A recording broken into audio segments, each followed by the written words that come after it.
Hello everybody and welcome to TheKabooblesProject. I'm your host Cora. Thank you so very much for joining me as we do another sculpt using Blender. Today we're going to be sculpting for 3D printing a bust of Marisha Ray's new character in Critical Role known as Laudna. She's a kind of gothic, spectral character who summons black stuff from her eyes and does spooky things that terrify Travis Willingham, which I do enjoy terribly. Well done to Marisha Ray for managing to create a character that can spend an entire season terrifying one of her co-stars.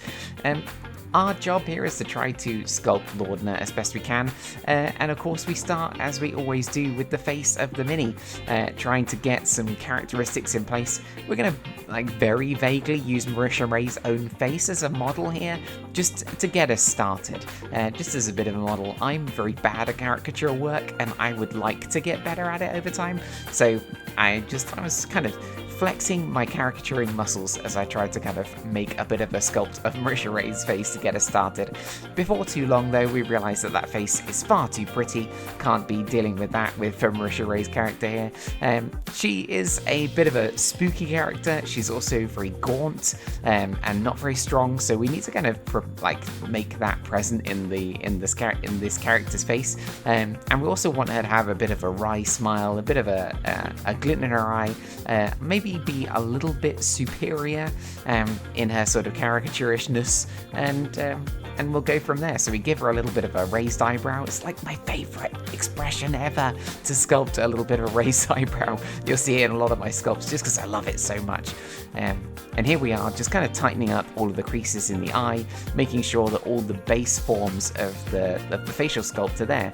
And really the best way to do this is to just keep looking at really good models, like models online, people that you admire or people whose sculpts you admire, and just take a look at the way that faces are put together and use that as a sort of model to work from. So you can see that we've kind of got the basics down here, we got eyes in place, we've got a nose and a mouth, and we got that slightly gaunt, slightly sinister expression. Although Laudna's not really a sinister character, I think she's actually a cutie pie underneath. She is for sure a bit spooky on the surface, so we need to kind of make sure we communicate that in the sculpt. Moving on from her face to the hair, just to kind of get that base form in place, we're going to do something very different with the hair. We're going to use tubes, we're going to use paths, and we're going to sculpt the sort of cross-section of the path, and then we're going to use that to sort of communicate that through the path itself so that it is shaped in the shape of the cross-section, and it's sort of fat in the middle and thin at the beginnings and ends, and then we use that and we keep shaping up that cross-section so that it's got lots and lots of visual interest to each sort of strand of hair, and then we sculpt each sort of major hair clump one at a time, basically, as we place them into the place. And we get the major sort of forms down across the front of the hair that fold back over the head. I know that Laudna kind of tends to have her hair up at the back and with a sort of like a rock chisel, I think, as a sort of hair piece that holds it in place. But she's also got these kind of long locks that fall across her face, I think, to make her a bit more spooky, so we're going to add those in too. So we want the major hair forms to kind of sweep back across the head and to be gathered up in a single piece at the back. And we're going to use the same kind of techniques to bring all of that together.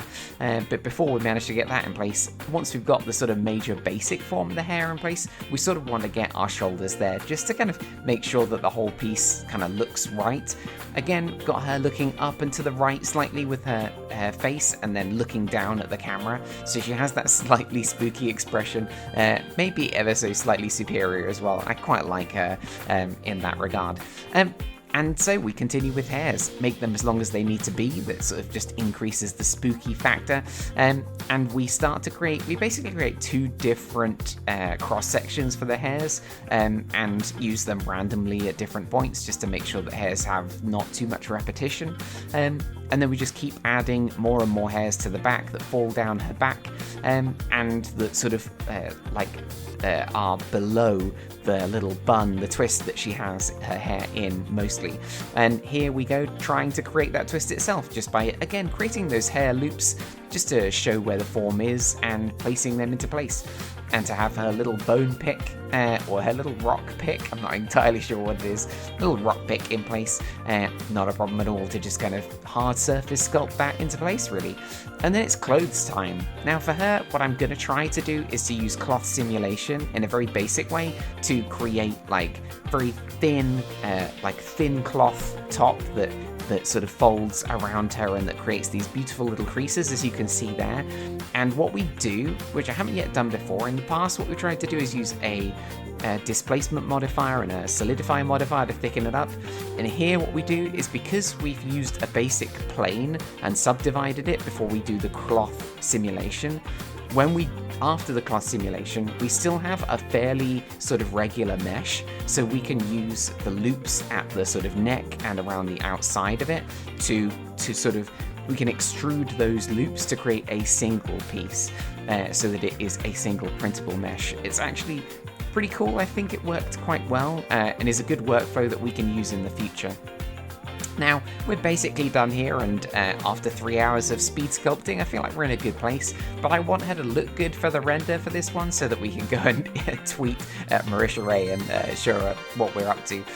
So I decided to kind of start work on a few different forms of texture painting and vertex painting, just to kind of give the different parts of her, like her lips, that little gentle gloss, to have like a bit of a bump map in place to kind of get the texture of the skin right, and from there all we do is just kind of get our cycles engine wound up, set the settings so that it's rendering for days and days and days, and here we are, the finished product of Laudna from Critical Role.